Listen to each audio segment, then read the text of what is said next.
Okay Nikhil.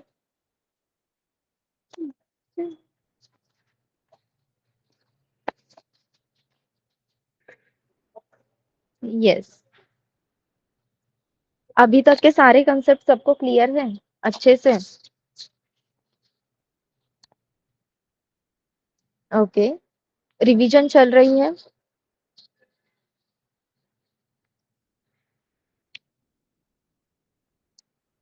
Fine. Then मैंने आपको एक फॉर्मेट बताया था। आज टेस्ट था, अरे वाह।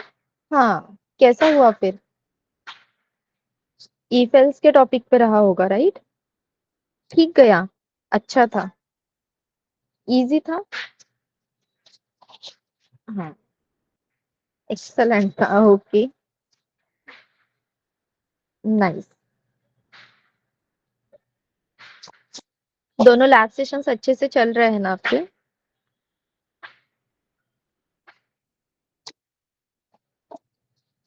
Yes, okay. किसी को कोई सजेशन है मेरे लिए, रंजित के लिए, आदेश के लिए?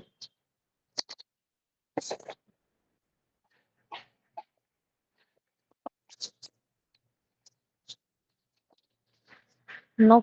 ओके। असाइनमेंट्स के क्वेश्चंस अगर जल्दी जल्दी कंप्लीट होते हैं तो एक्स्ट्रा क्वेश्चंस ले रहे हो क्या, रंजित से, आदेश से? यस। नाइस। आज दिए थे? अच्छा है। एक्स्ट्रा क्वेश्चंस लो और ट्राई करो। अगर आप हैकर रैंक के प्लेटफॉर्म पे लैब सेशंस में भी काम कर सकते हो क्या, या फिर आप अपना आप अपना काम करो हैकर रैंक लीड कोड पे, और जो भी डाउट्स है वो लैब सेशन में डिस्कस करो। तो किसी एक के साथ पूरे क्लास का वो रिवीजन हो जाएगा, वो कंसेप्ट क्लियर हो जाएगा, ठीक है? ये ये सारी चीजें करो, सबका फायदा हो जाएगा। वैसे आज स्ट्रेंथ क्यों कम है? मंडे और फ्राइडे अच्छे नहीं लगते ना?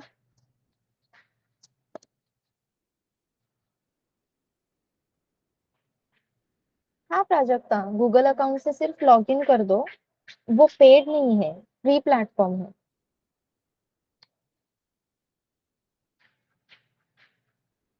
यस। इवन हम भी एक क्वेश्चन सॉल्व करेंगे, कल करते हैं। ओके। तो कल के सेशन में स्टार्टिंग में पहले हम एक हैकर रैंक का क्वेश्चन सॉल्व कर लेते हैं और फिर सेशन को स्टार्ट करते हैं, चलेगा? लीड कोड कर सकते हो आकाश, लेकिन पहले हैकर रैंक से स्टार्ट करो, क्योंकि हैकर रैंक के जो इजी क्वेश्चंस है वो सच में इजी होते हैं।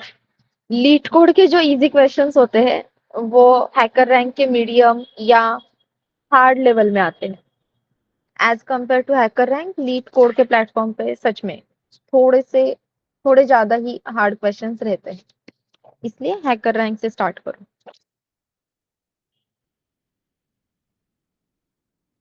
Yes. चलो, सो लेट अस स्टार्ट। क्या देखना है आज? यस।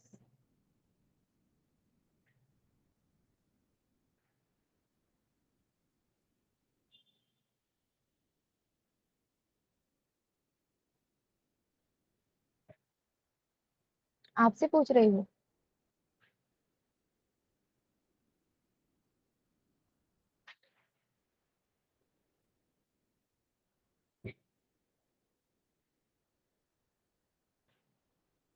For loop? ओके।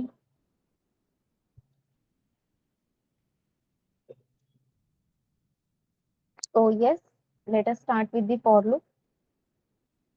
अगर आपके कोई दोस्त है जो ये फ्री सेशंस अटेंड वगैरह करते हैं तो प्लीज उन्हें बताओ कि कल से अपनी फंक्शन स्टार्ट होने वाले हैं, ठीक है?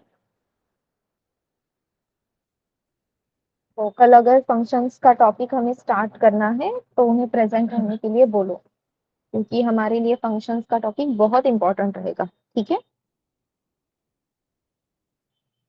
यस। तो आपका अब आज फॉर लूप भी हो जाएगा। परसों हमने व्हाइल लूप कंप्लीट किया है। तो आपका लैब सेशन में इस हफ्ते में या सैटरडे को, मोस्टली सैटरडे को ही स्विच केस और डू व्हाइल लूप ये दोनों भी इंट्रोड्यूस हो जाएगा।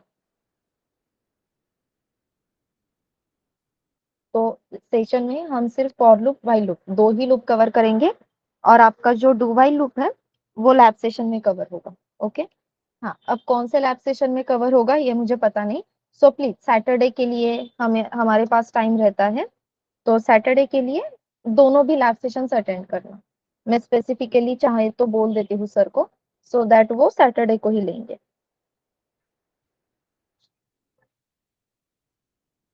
ओके, चलो। So let us start with for loop.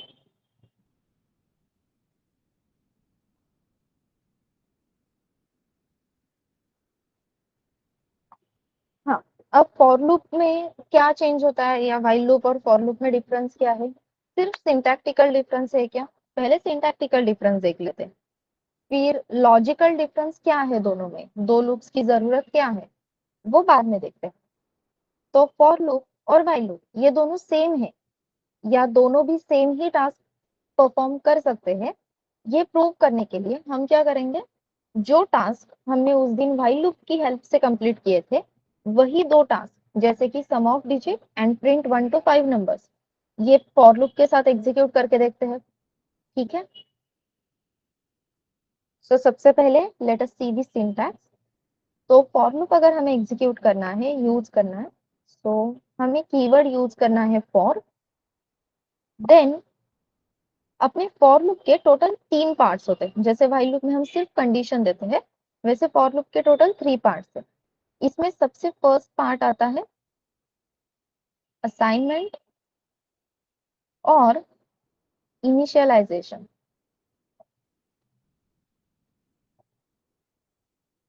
Then first part complete हो गया ये बताने के लिए semicolon. Then second part will be condition, जो हम सबको पता है अब। अगेन सेकेंड पार्ट खत्म हो गया ये बताने के लिए semicolon. And then third part will be increment और डिक्रीमेंट। एंड देन ये जो अपना राउंड ब्रैकेट है वो कंप्लीट हो जाएगा। देन जब भी हमें ब्लॉक ऑफ कोड या मल्टीपल लाइंस इस फॉर लूप से बिलोंग होती है, ये एक्सप्लेन करना होता है। तो ये जो ब्लॉक ऑफ कोड है वो हम डिफाइन करेंगे ओपनिंग क्लोजिंग कर्ली ब्रैकेट से। So N number of lines bind करने का काम ये अपने ओपनिंग क्लोजिंग राउंड ब्रैकेट्स करेंगे। फिर जो भी ऑपरेशन हमें एग्जीक्यूट करना है वो हम यहाँ पे बताएंगे, do this, do that. Okay. Then इसका एग्जीक्यूशन का फ्लो क्या है? तो सबसे पहले एग्जीक्यूट होता है असाइनमेंट और initialization. This is the first step. और ये जो फर्स्ट स्टेप है ये सिर्फ और सिर्फ एक ही बार एग्जीक्यूट होती है। ओके। असाइनमेंट और इनिशियलाइजेशन सिर्फ एक बार होगा। देन हम चेक करेंगे condition. So second part will be condition, या second step will be condition.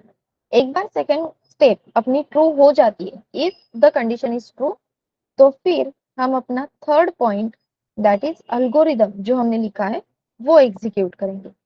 कब? अगर आपकी कंडीशन ट्रू है तो। If condition is true then we will execute the algorithm. Algorithm एक बार एग्जीक्यूट हो जाता है तो हम एग्जीक्यूट करेंगे step number 4, that is increment और decrement operations. Increment decrement operations execute करेंगे। ये ऑपरेशन एग्जीक्यूट करने के बाद हम फिर से चेक करेंगे कंडीशन ट्रू है क्या। If condition is true then we will execute part 3। Otherwise अगर अपनी ये कंडीशन फॉल्स होती है तो कंडीशन फॉल्स होने के बाद हम डायरेक्टली इस लूप से एग्जिट करेंगे। ठीक है। So here will exit from the loop. कब? अगर अपनी कंडीशन फॉल्स होती है तो। फ्लो क्लियर है?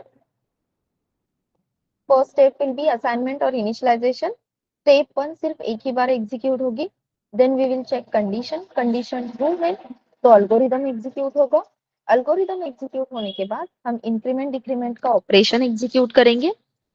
इंक्रीमेंट डिक्रीमेंट करने के बाद again we will check the condition. True है तो एल्गोरिदम एग्जीक्यूट होगा, फॉल्स है तो लूप से एग्जिट करेंगे।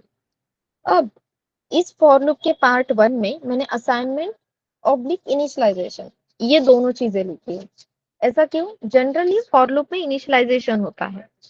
अब इनिशियलाइजेशन मतलब क्या होता है? फॉर एग्जाम्पल ए वेरिएबल को मुझे इनिशियलाइज करना है, तो सिंटैक्स क्या रहेगा?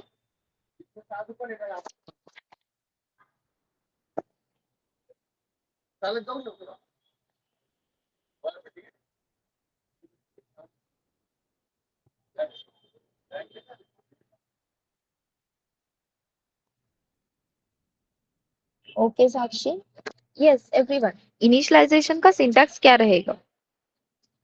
मुझे ए वेरिएबल को इनिशियलाइज करना है means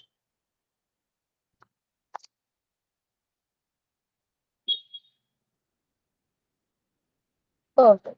initialisation means data type variable name equals to value and then at the end semicolon.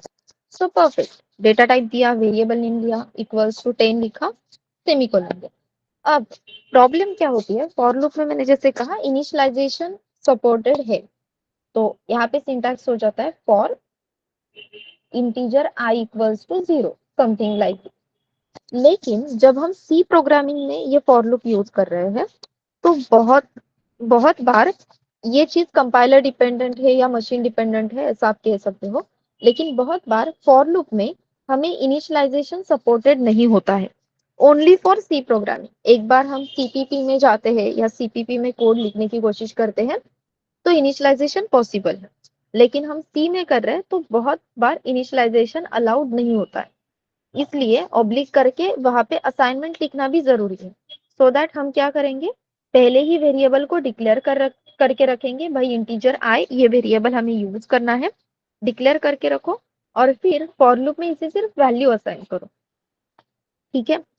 तो अगर फॉर लूप में इनिशियलाइजेशन करने की वजह से आपको कोई भी एरर आता है, तो एक बार ये ट्राई करना, फिर भी सॉल्व नहीं होता है, तो फिर आप लैब ट्रेनर्स को पूछो या किसी की हेल्प लो। ठीक है?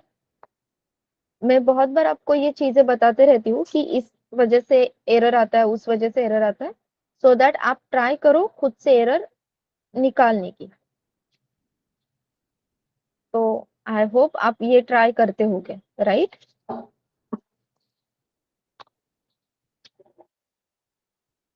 ट्राई करते हो खुद से एरर निकालने का?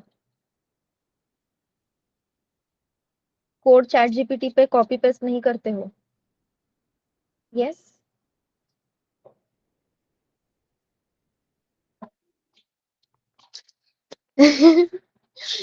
नो, ऑटोमेटिक आता है। वीएस कोड वालों का बहुत ही फायदा है। कभी कभी। अच्छा, ठीक है, चलो। तो हमें नेक्स्ट क्वेश्चन लिखना है, प्रिंट 1 to 5 नंबर्स। ठीक है? हाँ, आई नो आपको अल्गोरिदम क्लियर है, आपको सिंटैक्स क्लियर है, लेकिन प्लीज स्टेप बाय स्टेप ही जाना है। ठीक है? तो एट अ टाइम एक ही स्टेप बतानी है। तो यूजिंग फॉर लूप अगर मुझे 1 to 5 नंबर्स प्रिंट करने हैं, so I have to use for keyword, then यहाँ पे ओपनिंग क्लोजिंग राउंड ब्रैकेट्स रहेंगे, और यहाँ पे अपने पास 3 पार्ट्स भी रहेंगे। ठीक है? So what should I right in first part? नहीं सौम्या, वो करेक्ट है कि यहाँ पे असाइनमेंट होगी, लेकिन अभी के लिए मैं क्या लिखूं?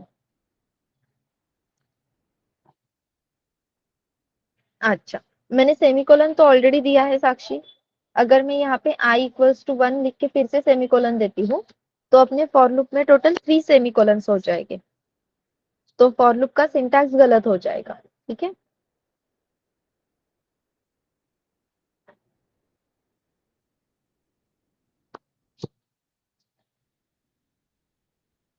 इंटीजर लिखना चाहिए। Okay Saumya, so integer i is equals to 1, ये करेक्ट है एवरीवन? इक्वल्स टू 1 चाहिए या सिर्फ इंटीजर i लिखो?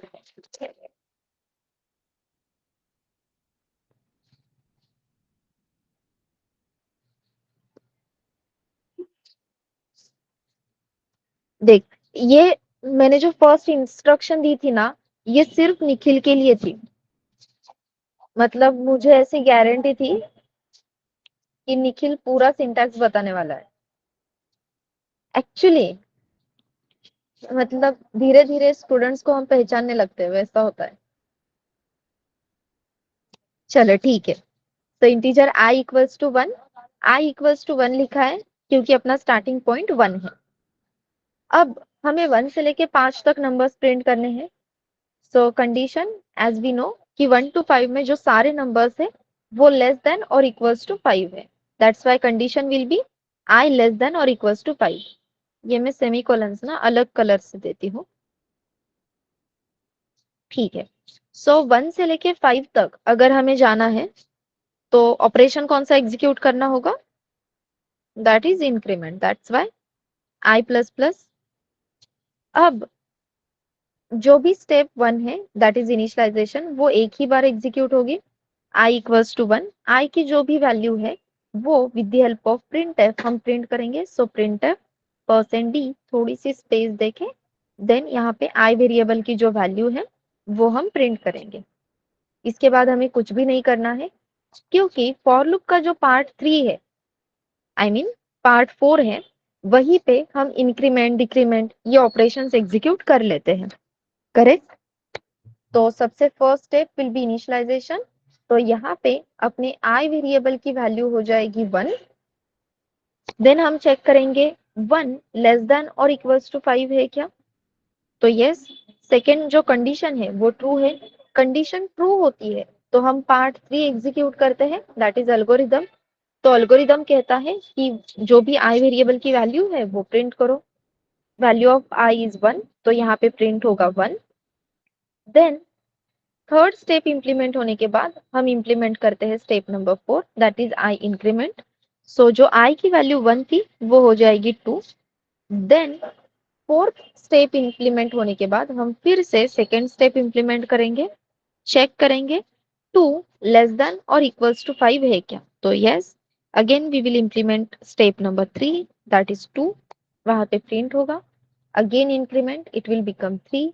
Again three less than equals to five, enter किया, थ्री प्रिंट किया, आई वेरिएबल की वैल्यू इंक्रीमेंट हो गई, it will become four. Again four is less than equals to five, again we will enter in the algorithm in the loop, और यहाँ पे value print हो गई four. Again increment, now it will become five. Five is less than और equals to five है क्या? तो yes, less than नहीं है लेकिन एग्जैक्टली इक्वल है। So again we will enter in the loop, we will print the value of I variable, that is 5. Again increment operation, now 5 will become 6 and 6 less than equals to 5. ये condition false होते ही हम क्या करेंगे? Loop से exit. Okay, clear है?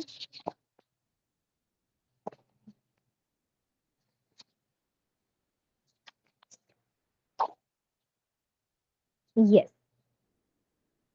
Okay, तो अब one two five number print करने का काम हमने व्हाइल लूप से भी किया था और सेम काम हम फॉर लूप से भी कर सकते हैं। चलो अब नेक्स्ट देखते हैं।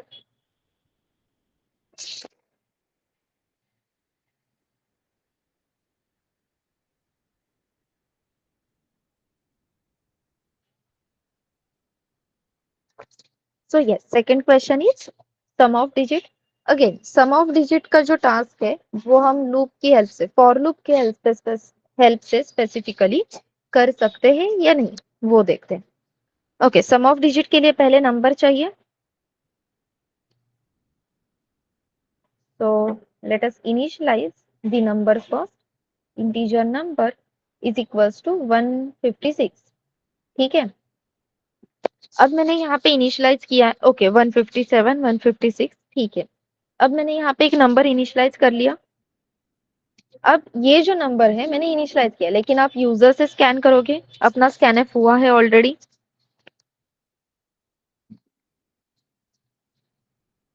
तो अगर आप यूजर से नंबर एक्सेप्ट करने वाले हो तो वो तो आप फॉर लूप में नहीं लिखोगे, करेक्ट। अब मेरे पास ऑलरेडी नंबर इनिशियलाइज्ड है, तो फिर से मुझे उसी नंबर को वैल्यू फॉर लूप में असाइन करने की जरूरत है क्या? क्या लगता है? करनी चाहिए क्या? सबसे पहले नो, करेक्ट। तो नम वेरिएबल की वैल्यू पहले से है तो उसे फिर से वैल्यू असाइन नहीं करेंगे। देन हमारी कंडीशन क्या है? लूप का जो काम है वो कब तक होना चाहिए या लूप कब तक इटरेट होना चाहिए? What should be the condition?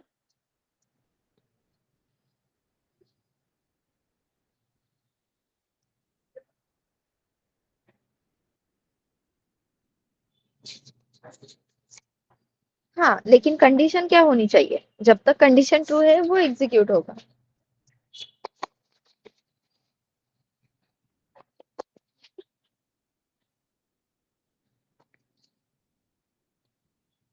Okay, सो अपनी कंडीशन क्या है? Okay Jaya. Yes everyone. Number greater than 0। सौम्य आपको नंबर ग्रेटर देन और इक्वल्स टू 0 कहना था। ओके, ठीक है। यस निखिल, कंडीशन क्या होनी चाहिए? ओके, हाँ। Akash, Siddhi, Prajakt, Prajakta, what should be the condition? Correct Vikas. Condition क्या होनी चाहिए एवरीवन? नंबर या तो ग्रेटर देन 0 या फिर नंबर नॉट इक्वल्स टू 0। अगर नंबर 0 होने के बाद भी आप फॉर लूप एग्जीक्यूट करोगे तो प्रॉब्लम क्या होती है? 0 तो मॉडिफाई होगा नहीं, आपको रिपीटेटिवली 0/10 आंसर 0 ही मिलता जाएगा। तो आपकी जो कंडीशन है नम ग्रेटर देन और इक्वल्स टू 0, ये कंडीशन कभी भी फॉल्स नहीं होगी। रिवीजन करो एवरीवन, ठीक है? So condition should be number greater than 0 या फिर आप लिख सकते हो number not equals to 0। Then यहाँ पे सेमीकोलन देके, अच्छा यहाँ पे ऑपरेशन क्या लिखना है या नहीं वो बाद में देखते हैं। अब मैं आपको एक चीज बताती हूँ। अब निखिल ने जो सिंटैक्स लिखा है वो अगर आप चैट बॉक्स में देख सकते हो तो वो एक बार देखो। निखिल ने लिखा है i is equals to 1, num greater than 0 and then num is equals to num divide by 10। अब निखिल ने वहां पे i इक्वल्स टू 1 क्यों लिखा? क्योंकि फॉर लूप को 3 स्टेटमेंट्स चाहिए, फॉर लूप को 3 पार्ट्स चाहिए। करेक्ट निखिल?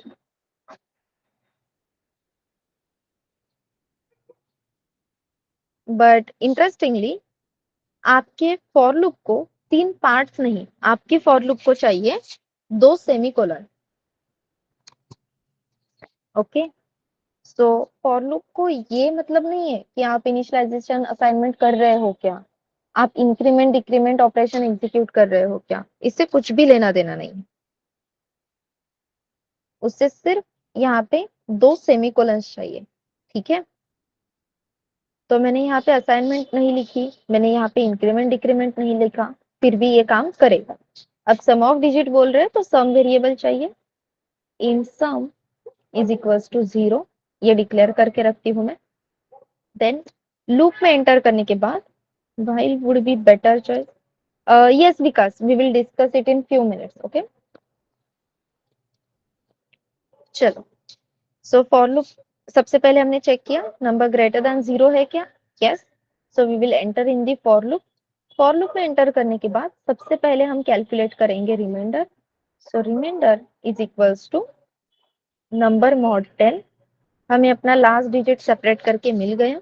जो भी लास्ट डिजिट मिलता है वो हम अपने सम वेरिएबल में ऐड करेंगे। So sum is equals to sum plus remainder. और ये टास्क एग्जीक्यूट होने के बाद हम अपने नंबर को मॉडिफाई करेंगे। कैसे? So num is equals to num divide by 10, like this. तो अपना नंबर मॉडिफाई हो जाएगा। इनिशियली 156 था, रिमाइंडर मिलेगा 6। वो 6 जो वैल्यू है वो हम सम में ऐड कर देंगे और नंबर को मॉडिफाई करेंगे। 156 से नंबर हो जाएगा 15। ओके, तो यहाँ पे मैंने फॉर लूप में असाइनमेंट, इनिशियलाइजेशन कुछ भी नहीं लिखा, मैंने इंक्रीमेंट डिक्रीमेंट में कुछ भी नहीं लिखा, फिर भी ये वर्क होगा क्या? तो यस। अब हम जो ये टास्क लिख रहे हैं कि num is equals to num divide by 10, तो ये काइंड ऑफ हम कह सकते हैं मॉडिफिकेशन का या इंक्रीमेंट डिक्रीमेंट जैसा ही टास्क है। तो ये टास्क हम इंक्रीमेंट डिक्रीमेंट यानी पार्ट 4 में लिख सकते हैं क्या? तो यस, एब्सोल्युटली। तो ये टास्क यहाँ पे लिखने की जगह पे हम कैसे लिखेंगे? सेमीकोलन के बाद num is equals to num divide by 10। अब ये num इक्वल्स टू लिखना जरूरी है क्या? तो यस, क्योंकि जब आप लिखते हो ना i प्लस प्लस, तो इसका सिंपल मीनिंग होता है i is equals to i plus 1। लेकिन जब आप लिखते हो num divide by 10, only num divide by 10, तो जो भी वैल्यू आएगी वो डमी में रहेगी, and as we all know dummy is not accessible. तो इसलिए जो भी वैल्यू आती है वो हमें स्पेसिफिकली नम वेरिएबल को असाइन करनी है। ठीक है? यस एवरीवन, ये पॉइंट सबको क्लियर है?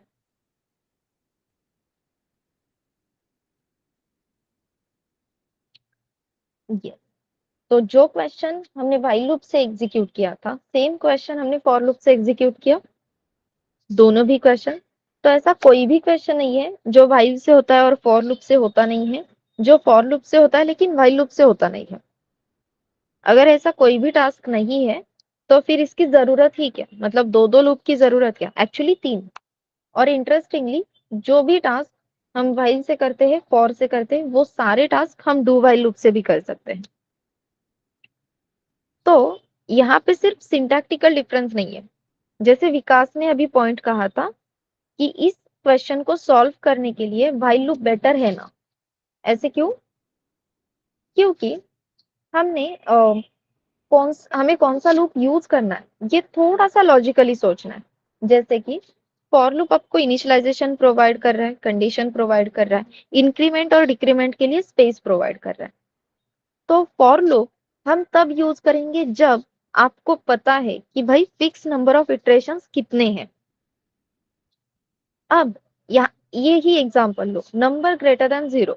जब तक नंबर नॉट इक्वल्स टू 0 है तब तक आपको ये कंडीशन ये लूप एग्जीक्यूट करना है। आपको पता है कितने इटरेशंस के बाद ये फॉर लूप का एग्जीक्यूशन स्टॉप होगा।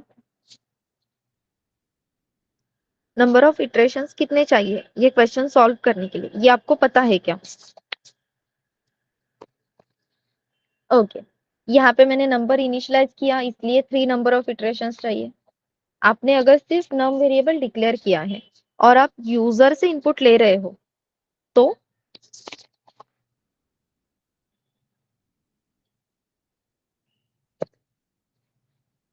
अगर आप यूजर से इनपुट लेते हो तो आपको ये क्लियर होगा क्या? नहीं। यूजर से जब भी हम इनपुट लेते हैं हमें पता नहीं होगा कि इस नंबर में नंबर ऑफ डिजिट कितने हैं, तो हमें ये भी पता नहीं है कि नंबर ऑफ इटरेशंस कितने लगेंगे। तो ये ध्यान में रखो, व्हाइल लूप और फॉर लूप में डिफरेंस क्या है? जब हमें नंबर ऑफ इटरेशंस पता नहीं है, when we don't know number of iterations required,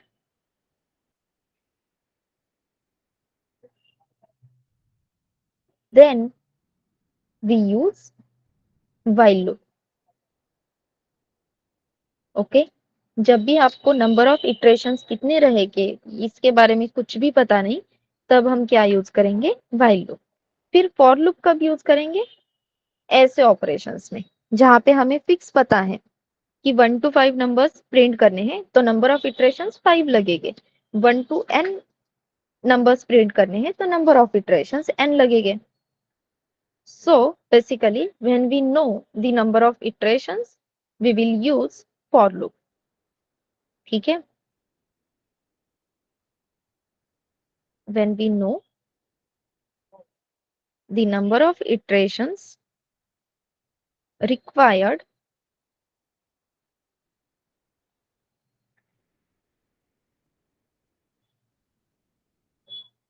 then we use for loop.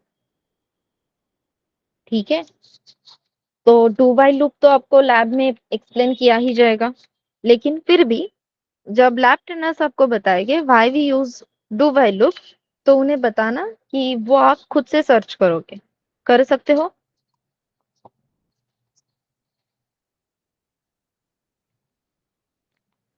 Yes everyone? Okay, nice. For loop का सिंटैक्स क्लियर है?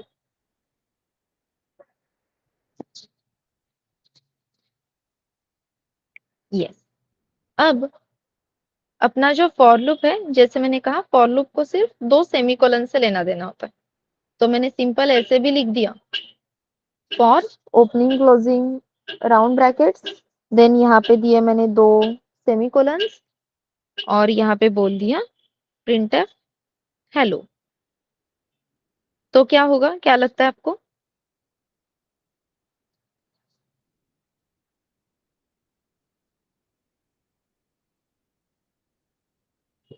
एरर आएगा। Okay Sakshi?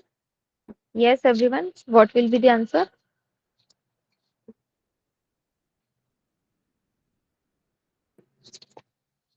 Okay Akash?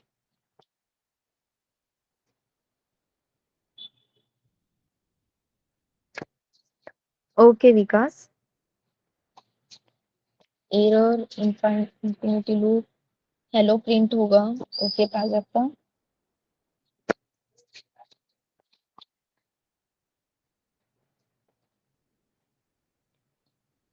Okay, so for loop में जब आप condition mention नहीं करते हो, तो बाय डिफॉल्ट फॉर लूप हमेशा ट्रू रहता है।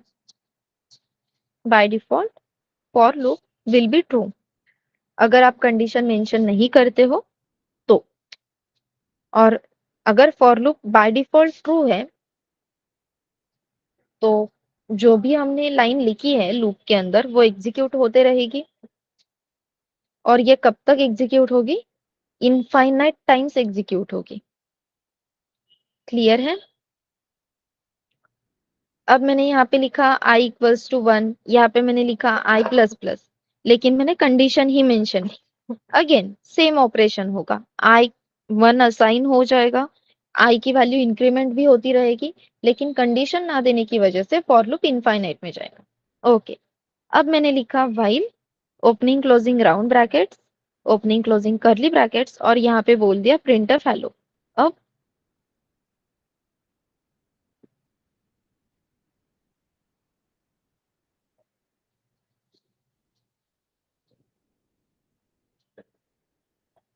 Infinite loop hello. ओके,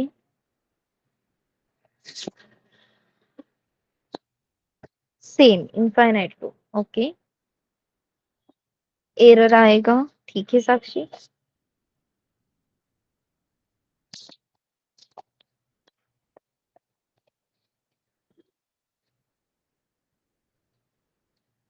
नहीं, व्हाइल लूप में तो कंडीशन ही मिसिंग है ना निखिल?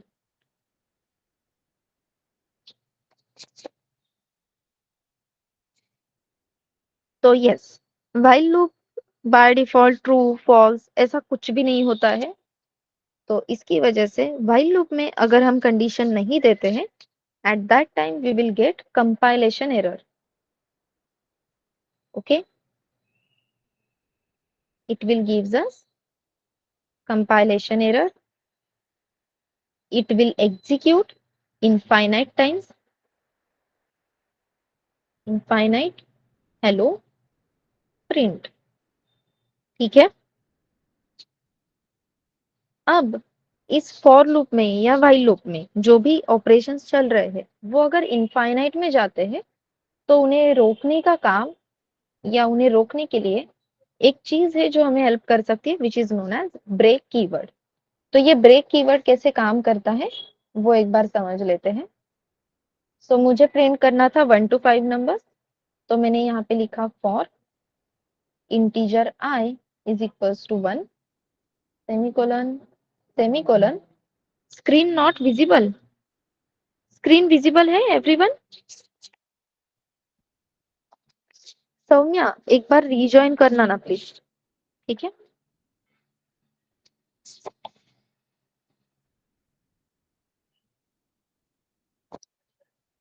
यस, सो यस मैंने यहाँ पे लिखा इंटीजर आई इक्वल्स टू 1। यहाँ पे मैंने ऑपरेशन एग्जीक्यूट किया आई प्लस प्लस, लेकिन मैंने कंडीशन मेंशन नहीं की है, ठीक है।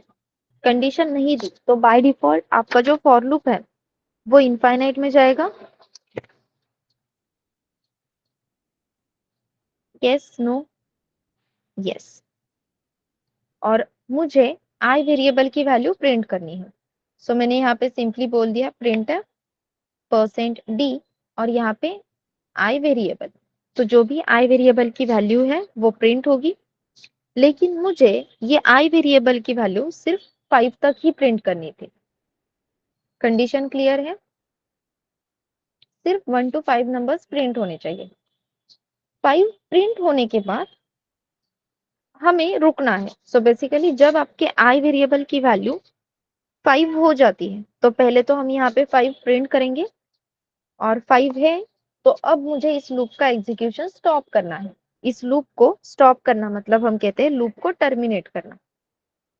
तो इसके लिए हम क्या कर सकते हैं, इफ आई वेरिएबल की वैल्यू एग्जैक्टली इक्वल्स टू 5 है, 5 पे ही रुकना था। So if I exactly equals to 5, तो ओपनिंग क्लोजिंग करली ब्रैकेट्स में हम लिख देंगे ब्रेक। तो ब्रेक ये जो कीवर्ड है वो अपने लूप को टर्मिनेट करता है। तो आपकी कंडीशन तो बाय डिफॉल्ट ट्रू है, तो ये लूप इनफाइनाइट टाइम एग्जीक्यूट होगा कब, अगर अपने लूप में ब्रेक कीवर्ड नहीं है तो। अगर इफ की कंडीशन ट्रू हो जाती है और हम अपने ब्रेक स्टेटमेंट को विजिट करते हैं, तो ब्रेक का मीनिंग होता है फॉर लूप को टर्मिनेट करो और लूप से डायरेक्टली एग्जिट हो जाओ। Okay everyone, so break keyword का काम क्या है, break keyword will terminate the loop. तो कंडीशन ट्रू है फॉल्स है डजेंट मैटर, ब्रेक कीवर्ड को अगर हम विजिट करते हैं तो डायरेक्टली लूप से बाहर आ जाएंगे। ऐसे ही एक और कीवर्ड होता है which is known as continue. तो आपको ये चेक करना है कि कंटिन्यू कीवर्ड क्या करता है। ओके,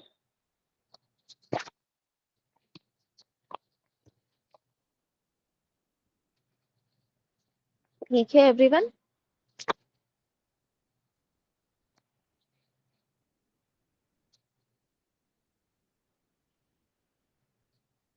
करेक्ट है, लेकिन क्या स्किप करेगा,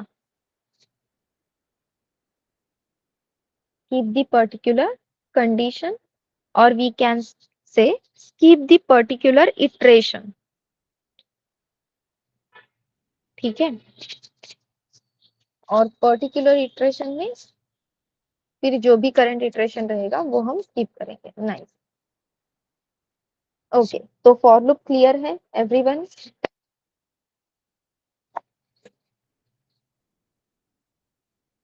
it will continue even if,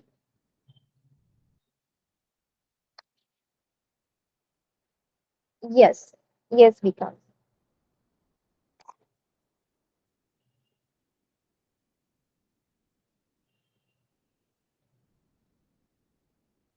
okay. So as I said कि कल से हमें फंक्शन स्टार्ट करने हैं, राइट। तो फंक्शन स्टार्ट करने के लिए मैं आपको एक फंक्शन प्रोसेस सेंड करने वाली हूँ। डोंट वरी, मैं अभी करूंगी फंक्शन प्रोसेस शेयर, ठीक है। तो आपको वो फंक्शन प्रोसेस कल लेक्चर से पहले 5 टाइम्स लिखनी है। और अगर आपको ऐसे लग रहा है कि ये एग्जैक्टली क्या है, कुछ समझ में नहीं आ रहा, तो अभी के लिए जस्ट इग्नोर दैट, उसे कंप्लीटली इग्नोर करो। जैसे घर में माँ बताती है इस तरीके से पूजा की जाती है और हम करते हैं, बिकॉज देवच असतं, वैसे ही सब भूल के शास्त्र, शास्त्र होता है वो, भगवान का होता है वो, ऐसा बोल के सिर्फ लिखना है, ठीक है। फिर उसका मीनिंग क्या है, एग्जैक्टली क्यों लिखा था, क्या पर्पस है, ये सारी चीजें हम कल के लेक्चर में डिस्कस करेंगे। यस, और एक एग्जाम्पल भी देखेंगे सो दैट आपको क्लैरिटी आ जाएगी। ठीक है। Yes. So just give me a minute, मैं आपको वो फंक्शन प्रोसेस दिखाती हूँ।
यस। सो एक मिनट, मैं स्क्रीन शेयर करती हूँ।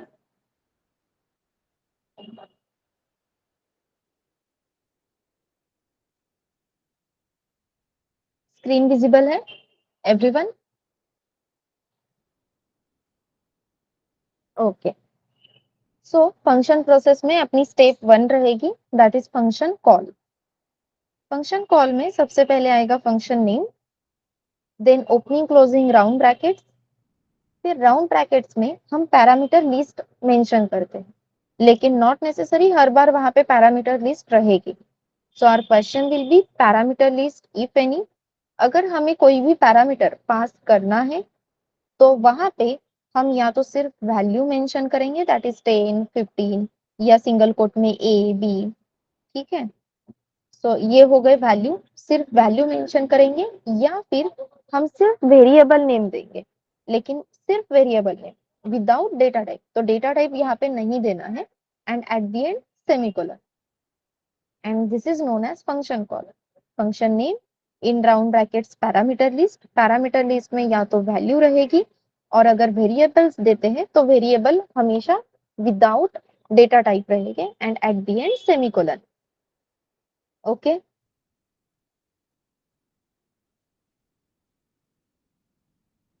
Can I get thumbs up, everyone?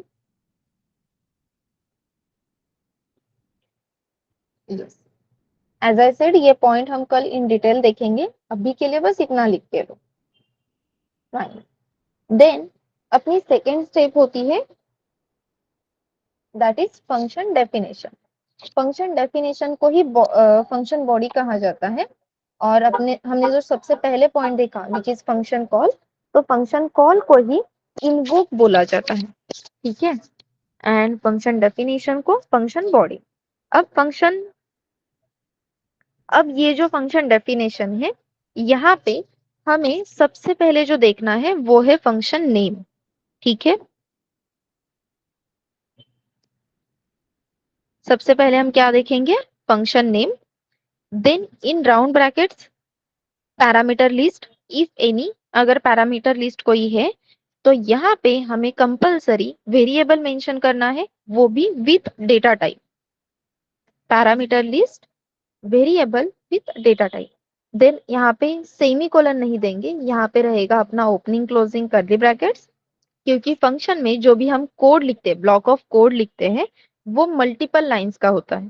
तो उन मल्टीपल लाइंस को अपने फंक्शन के साथ बाइंड करने के लिए we required opening closing curly brackets. In opening closing curly brackets के अंदर रहेगा अपना algorithm, logic, then return statement if any. अगर अपने फंक्शन को कोई भी चीज रिटर्न करनी है तो हम एग्जैक्टली कौन से टाइप का डेटा रिटर्न कर रहे हैं, इसके बेसिस पे डिसाइड होता है रिटर्न टाइप। तो कभी भी हम फंक्शन डिफाइन करते टाइम पहले रिटर्न टाइप नहीं लिख सकते, हमें पहले फंक्शन में पूरा अल्गोरिदम लिखना होगा। At the end we will get to know कि एग्जैक्टली रिटर्न क्या करना है, रिटर्न करना भी है या नहीं। ये सब डिसीजन पूरा अल्गोरिदम होने के बाद हमें मिलता है। सो यहाँ पे हम डिसाइड करेंगे रिटर्न स्टेटमेंट कुछ है क्या, अगर है तो रिटर्न टाइप क्या रहेगा, अगर कुछ भी रिटर्न नहीं करना है तो रिटर्न टाइप क्या रहेगा, ठीक है। So this is how function definition works. Then third step in our function process, that is function declaration. Third step हम सी प्रोग्रामिंग में इग्नोर भी कर सकते हैं, क्योंकि डिक्लेरेशन सी प्रोग्रामिंग में मैंडेटरी नहीं है, लेकिन सीपीपी में डिक्लेरेशन मैंडेटरी है। तो अगर हमें सीपीपी में काम करने की नौबत आती है तो प्रॉब्लम नहीं होनी चाहिए। ये सब सोच के डिक्लेरेशन की प्रैक्टिस रखो और फंक्शन डिक्लेयर किया करो। अब फंक्शन डिक्लेरेशन में हमें क्या क्या मेंशन करना है, रिटर्न टाइप। अब ये रिटर्न टाइप क्या रहेगा ये हमें कैसे पता चलेगा, जब हमने फंक्शन डिफाइन किया तो हमें पता चल गया कि भाई रिटर्न टाइप क्या है, सेम रिटर्न टाइप यहाँ पे आएगा।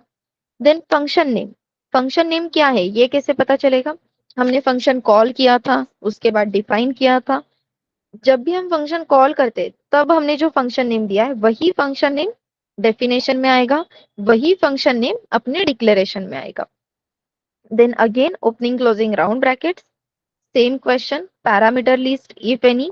अगर कोई भी पैरामीटर लिस्ट है तो हमने सबसे पहले फंक्शन कॉल में क्या कहा था, या तो सिर्फ वैल्यू पास करेंगे या फिर वेरिएबल। अब फंक्शन डिक्लेरेशन में जो हम पैरामीटर लिस्ट दे रहे हैं तो यहाँ पे हमें सिर्फ और सिर्फ डेटा टाइप मेंशन करने हैं हर एक पैरामीटर का। सो यस, हर एक पैरामीटर का हमें सिर्फ डेटा टाइप मेंशन करना है। अब ये डेटा टाइप कैसे पता चलेगा, सो यहाँ पे जब हमने फंक्शन डिफाइन किया था तब जो भी वेरिएबल्स लिखे वो विथ डेटा टाइप लिखे थे, यही से हमें डेटा टाइप की क्लैरिटी मिलेगी और वो डेटा टाइप्स हम डिक्लेरेशन में मेंशन करेंगे। And at the end there will be semicolon. Okay, yes. तो इसका अच्छा वाला फॉर्मेट मैं आपको ग्रुप पे शेयर कर दूंगी, सो डोंट वरी। जो ठीक वाली इमेज है अच्छी हैंड राइटिंग वाली वो मैं शेयर कर देती हूँ। यस, क्लियर है एवरीवन।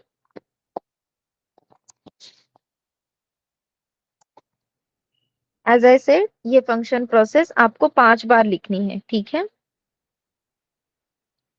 हाँ, कल सेशन स्टार्ट होते ही पहले हम ये रिवाइज करेंगे फिर आगे स्टार्ट करेंगे।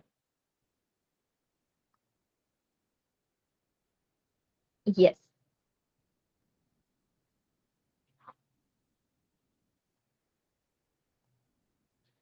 अच्छा, एसएस लेना है।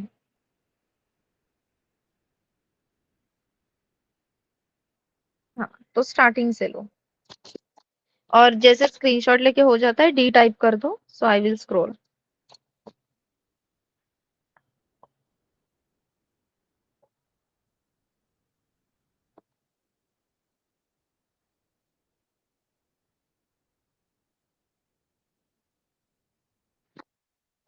ओके।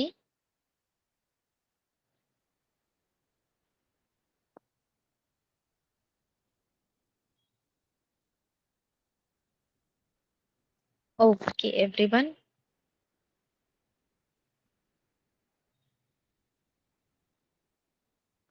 हाँ, ये पूरी फंक्शन प्रोसेस 5 टाइम्स लिखनी है। एंड प्लीज, पहले सिर्फ फंक्शन कॉल 5 टाइम्स लिखा, देन हमने सिर्फ डेफिनेशन 5 टाइम्स लिखी, ऐसे मत करना।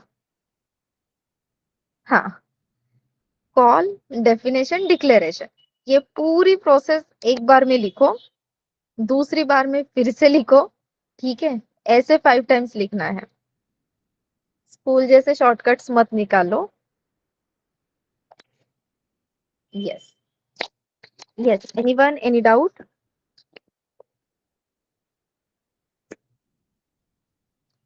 नो।